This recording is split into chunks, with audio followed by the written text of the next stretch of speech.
कडक उन्हाळ्यामध्ये गाडी लवकरात लवकर थंडी कशी करायची याचा एक सोपा उपाय। सगळ्यात अगोदर गाडी जेव्हा उन्हामध्ये पार्क असते, आपल्याला सर्वात आधी तर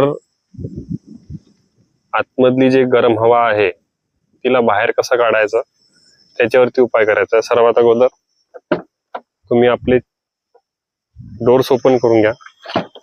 जर तुमच्याकडे जागा असेल तर तुम्ही चारही डोर ओपन करू शकता, नाही तर मग तुम्ही 2 डोर ओपन करून बाकी 2 विंडोज जे आहे त्या साईडचे ते रोल डाऊन केले तरी चालेल।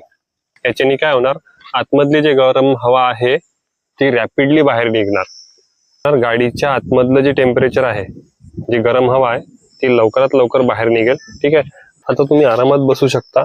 गाडीचं टेम्परेचर काही खूप जास्त राहणार नाही। 1 वर किंवा 2च्या स्पीड वरती ब्लोअर फॅन ठेवून आपण एसी चालवू शकतो आणि लवकरात लवकर गाडी जी आहे ती थंडी होऊन जाणार। ठीक आहे।